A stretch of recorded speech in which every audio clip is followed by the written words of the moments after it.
The road seemed endless. Ethan Carter, an investigative journalist, was driving along the lonely Route 66, his gaze fixed on the dusty horizon. He was used to exploring urban legends, but something about this particular case bothered him. The anonymous email he had received weeks ago had read, "Bluebird Motel, Room 6. You won't believe it until you see it." The words, simple and direct, piqued his curiosity. Night was approaching, and the shadows of the nearby mountains seemed to stretch across the road like claws. The car's headlights illuminated old, rusty signs, some pockmarked by bullets, others barely legible. He passed one that read, "Bluebird Motel, 10 miles. A shiver ran down his spine. It was as if something invisible was waiting for him there. The car radio began to crackle, breaking the silence that had filled the vehicle.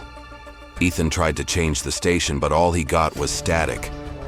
Suddenly, a voice cut through the noise. "You're close. They're waiting." He braked sharply, his heart racing. But when he checked the radio, the message had disappeared. Trying to regain his composure, Ethan continued on his way, while the darkness around him seemed to grow thicker and thicker. When he finally spotted the Bluebird Motel, he pulled into the small parking lot. The facade was exactly as described in the rumors. A low building with faded blue paint, with a neon sign flashing irregularly. The word Bluebird was barely legible, the letters partially faded. Ethan got out of the car, feeling the air heavy and still. The silence was absolute, except for the occasional sound of the wind. At the check-in desk, a tired-looking middle-aged man handed him the key without saying a word. Their eyes barely met. When Ethan took the key marked with the number 6, the man finally spoke, his voice hoarse. "The night here is not for everyone." The phrase echoed in Ethan's mind as he walked toward his room. When he opened the door, he felt a slight draft of cold air and the characteristic smell of mold. He entered and locked the door behind him. This would be the beginning of the most disturbing night of his life. Ethan set his backpack down and looked around the room. The walls were a faded, peeling blue, and the furniture was old-fashioned and looked like it hadn't been changed since the 1970s. There was a rusty metal bed, a lamp that flickered intermittently, and a tube television that hummed softly even when turned off. The musty smell was stronger in here, but something else seemed to permeate the air, an uncomfortable feeling he couldn't explain. He took out his notebook and began to jot down details, trying to ignore the strangeness of the room. The receptionist's words echoed in his mind. "The night here isn't for everyone." Ethan chuckled softly. "It's just an old motel," he thought. But deep down, something was wrong. For the first hour, everything was peaceful. He sat on the bed, organizing his notes on the motel's history. However, just after midnight, a sound from the hallway caught his attention. Slow, shuffling footsteps. Ethan stood still, listening intently. There were no other guests in the motel, as far as he could tell, but the footsteps continued, coming and going in front of his bedroom door. He got up carefully, approached the door, and looked through the peephole. No one was there, but the footsteps seemed to be getting closer and closer. Suddenly, they stopped. The silence was so oppressive that Ethan could hear his heart beating. He locked the door again and went back to bed, trying to convince himself that it was just his imagination. Around 2 in the morning, as he was trying to sleep, he heard another sound, a faint whispering coming from under the bed. Ethan froze. He took a deep breath and leaned over to look. There was nothing there, just darkness. But as he stood up, something caught his eye. A notebook partially hidden behind the nightstand. Curious, he picked it up. It was an old journal, with yellowed pages. The name on the cover was blurred, but the notes inside were legible, yet disturbing. The words seemed to have been written by someone in complete despair. Disjointed phrases like, "They're watching me," and "I can't escape," were repeated across several pages. One phrase in particular caught his attention. "The eyes that see everything." At that moment, the lamp flickered again, and for a brief moment, Ethan swore he saw a shadow moving across the wall, even though he was alone in the room. The next morning, the sunlight seemed to bring some semblance of normalcy to the surroundings, but Ethan still felt a heaviness in his chest. He couldn't shake the sights and sounds of the night before. Determined to learn more about the place, he drove to the nearest small town about 15 minutes from the motel. The place was typical of ghost towns along Route 66, empty streets, abandoned buildings, and a few residents who seemed wary of strangers. He stopped at a diner, where he found an elderly woman behind the counter. Ethan asked her if she knew the Bluebird Motel. The woman's face hardened. "You should stay away from that place," she said. "Nothing good ever comes from the Bluebird. It's always been that way." With a little prodding, the woman began to tell what she knew. According to her, the land where the motel was built was known to the natives of the region as the Echo Land. Native tribes avoided the place, believing that restless spirits drawn to human suffering lived there. In the late 19th century, settlers had performed rituals to purify the land, but reports said that something went wrong, leaving a sort of curse on the place. In the 1950s, the Bluebird Motel was built, without the builders knowing about the story. Initially, it was a popular spot for Route 66 travelers, but soon, strange incidents began to occur. Guests reported feeling like they were being watched and hearing voices in the middle of the night. In the 1980s, the first suicides began to be recorded, all with similar circumstances. The victims showed signs of extreme paranoia before taking their own lives. As he listened to the story, Ethan felt the connection between the events. He showed the diary he had found in the room and asked if the woman knew anything about it. Her expression grew even darker. "That diary, I've seen it before. It belonged to a girl who stayed at the Bluebird about 10 years ago. They said she went crazy. She jumped off a bridge right after leaving the motel." Ethan thanked her and left the diner with a lump in his throat. Back in the car, he flipped through the diary again. Now that he knew more about the place's past, the disjointed words and the drawings of eyes in the margins seemed even more disturbing. Back at the motel, Ethan stopped in front of the faded facade. The sun was beginning to disappear over the horizon, and he knew he had to go back inside. Something was calling to him, as if the motel had become a magnet for his mind. He decided he would spend one more night in room 6, even if it meant facing whatever was lurking there. Night fell quickly, engulfing the Bluebird Motel in a suffocating darkness.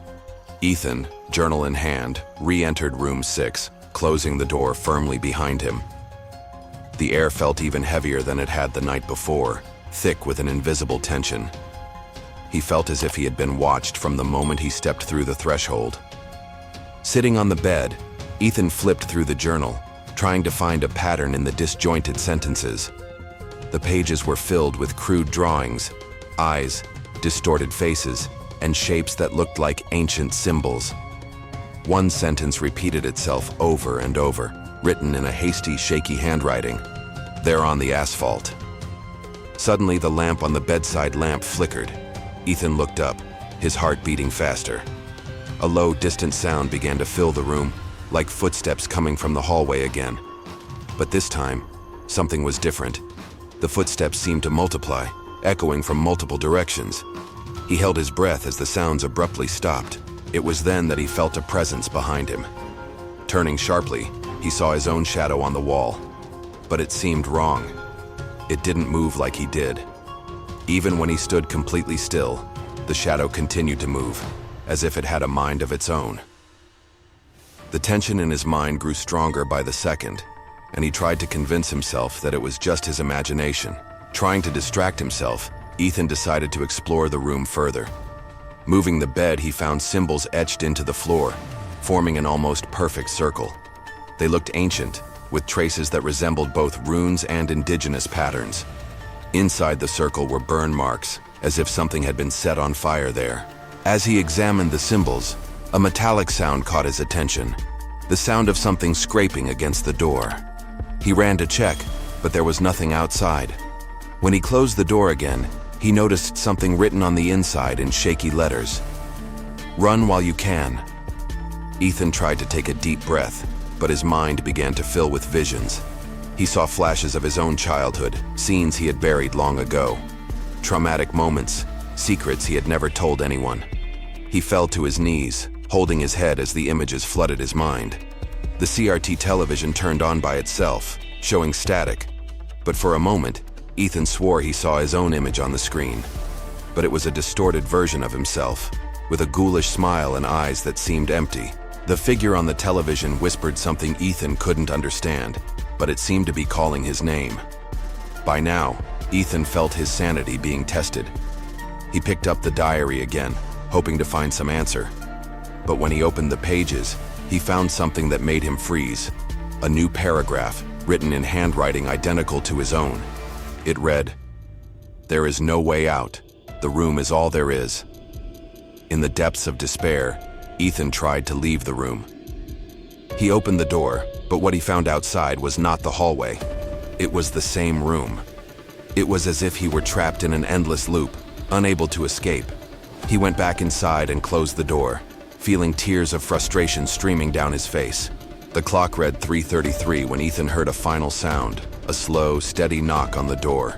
He hesitated, his body frozen with fear, and then, almost automatically, he moved to open it. Ethan's hand shook as he turned the doorknob. When the door opened, he didn't find the motel hallway.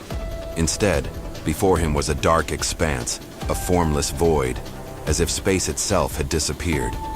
There hovered the same eyes he'd seen drawn in the journal, dozens, maybe hundreds of them, watching him with overwhelming intensity. He tried to look away, but it seemed impossible. As he slammed the door shut, he felt the room begin to vibrate, as if the space were alive. The walls seemed to pulse, and the whispers returned, loud enough now to sound like screams, voices coming from every corner. "You shouldn't have come." Ethan sank to the floor, trying to block out the sounds by covering his ears. He knew he had to act fast. The journal seemed to be the key to all of this. Something in it connected the room to whatever dark force inhabited the motel. He began to tear out the pages, but with each page he tore out, the voices grew louder, reverberating in his mind like a hammer. He took out the lighter he had in his pocket and struck a flame. With one decisive movement, he threw the diary to the floor and watched the pages begin to burn. For a moment, the sound of the voices stopped. Everything went completely silent, as if the room were holding its breath. But the sense of relief was brief. The walls began to crack, revealing a dark void beyond them. The floor beneath Ethan opened up, and he felt as if he were being sucked into the darkness. As he struggled to stay upright, the diary, even in flames, seemed to float in the air, its words projecting like shadows on the walls. Ethan screamed, trying to resist, but the force was relentless. It was then that he realized the room was not just a physical place, but a portal to something much darker. He knew there was only one way to try to destroy it. With his last bit of strength, he broke the lampshade and used the sparks to set the symbols on the floor ablaze. The flames spread quickly, consuming the engraved circle and reaching the cracks in the walls.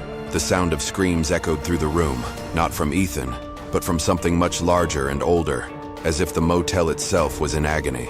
He felt the force pulling him weaken, and suddenly, everything went dark. When Ethan opened his eyes, he was lying on the bed in room 6. The fire, the emptiness, the eyes, everything seemed to have disappeared.